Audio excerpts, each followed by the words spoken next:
The purpose of this video is to self-evaluate our team performance, Group 4, by analyzing team process and losses, member expectations, communications, and management. Our team basic processes generate process gains by ways of load balancing and project losses by way of social loafing.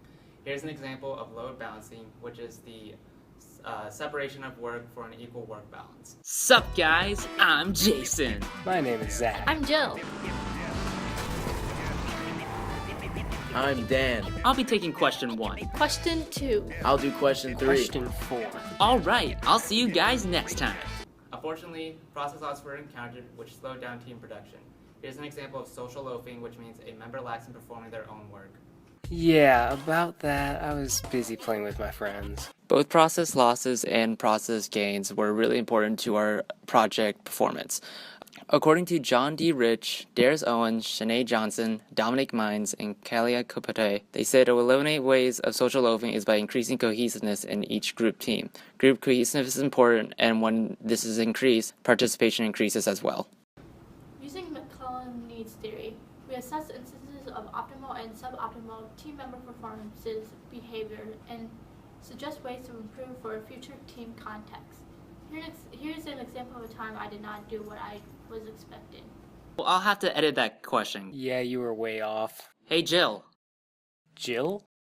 Yeah, the motivation theory that associates with this type of behavior is the McClellan needs theory, where different people are motivated by different needs such as affiliation, achievement, and power.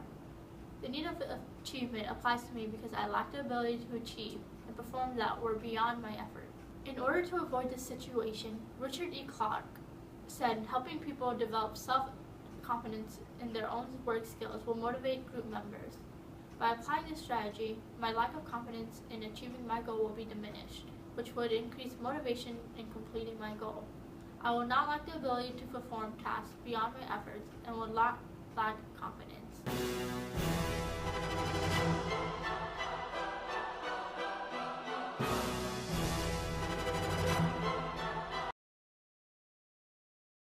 For Jason, he did a fantastic job managing the group by setting up schedules and editing the assignments that were reviewed.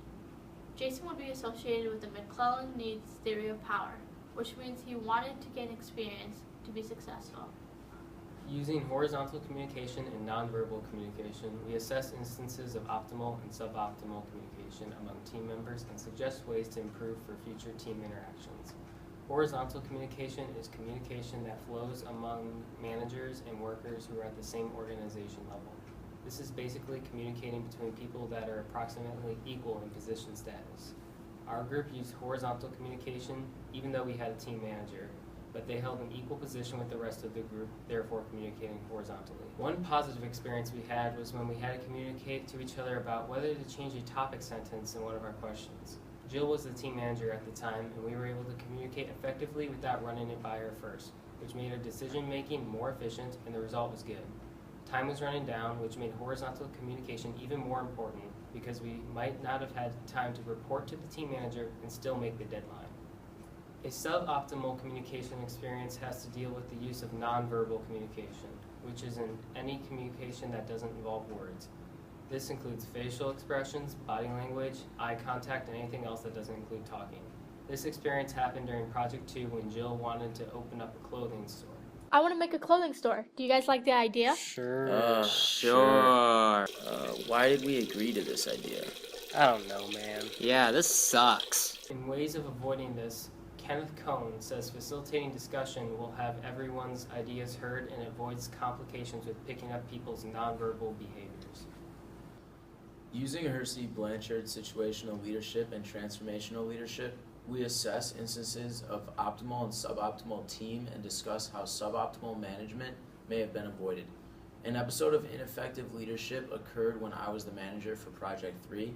It was extremely difficult to meet as a team because of my work schedule interfering with our assigned out-of-class meet time. Is everything good, guys? I'm having a tough time. Yeah, I need help. Hey, Dan. Oh yeah, Dan's working.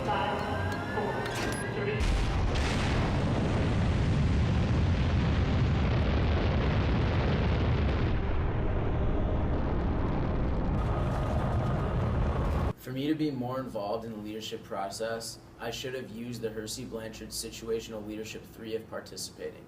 This situational leadership theory calls for the leader to share ideas and facilitate in decision making. However, I was not present during that time. According to Isa Muhammad Abbas, bad leadership will not help the group development and the task will be finished ineffectively. The group will fall behind on production as well. This is important because my group was not able to connect with the vision I wanted, which resulted in a decent grade on Project 3. When Jason was the team manager, he had several instances of using transformational leadership qualities, such as idealized influence, which is defined as having transformational leaders who behave in ways that result in their being role models for their followers.